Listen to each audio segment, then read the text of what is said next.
I had a vision. I saw a dark and stormy ocean. In that ocean, I thought I saw multitudes of poor human beings plunging and floating and shouting and shrieking, cursing and struggling and drowning.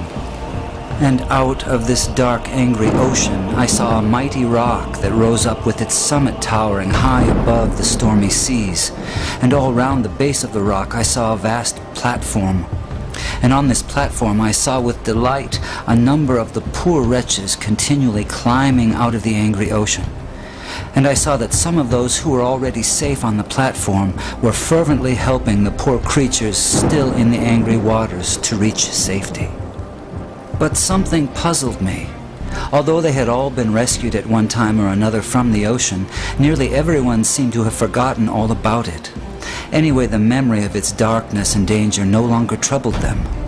And what was equally strange and perplexing to me was that most of these people did not seem to have any care, that is, any agonizing care, about the poor perishing ones who were struggling and drowning right before their eyes. But then I saw something wonderful. I saw a great being from above come straight from his palace, right through the dark clouds. And he leapt right into the raging sea among the drowning people. And there I saw him toiling to rescue them until the sweat of his great anguish ran down in blood. And he was continually crying to those already rescued, to those whom he had helped with his own bleeding hands, to come and help him in the painful and laborious task of saving the lost.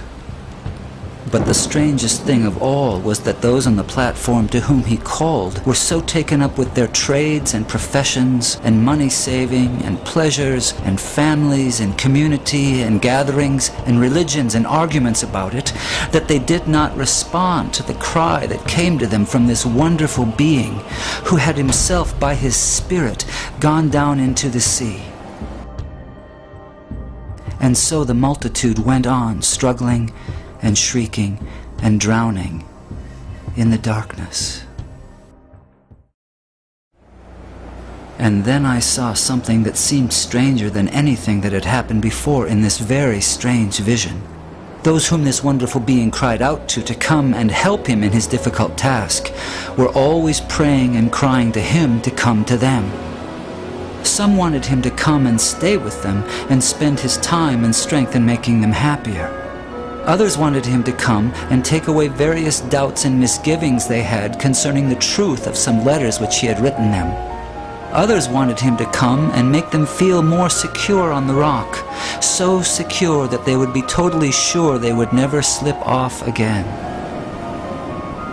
They used to meet and get as close to the rock as they could, and looking towards the mainland where they thought the great being was, they would cry out, "Come to us, come and help us." But all this time, he was down among the poor drowning creatures, crying to them in a hoarse voice, "Come to me, come and help me." And then I understood it all. It was plain enough. That sea was the ocean of life, the sea of real actual human existence. Those multitudes of people struggling in the stormy sea were the billions of sinners from every race, language, and nation. That great sheltering rock was Calvary, the place of the cross, and the people on it were those who had been rescued from sin and hell and who professed to be followers of Jesus Christ. That mighty being who called to them from the tempest was the Son of God, the same yesterday, today, and forever, who is still struggling to save the dying multitudes about us from this terrible doom of damnation, and whose voice can be heard above the music and machinery and noise of life, calling on the rescued to come and help him save the world.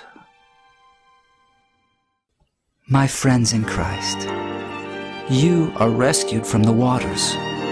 You are on the rock. Jesus is in the dark sea, calling on you to come and help him. Will you go? 我的主啊，求你使我放下心中所爱。耶和华我的主啊，求你使我打碎心中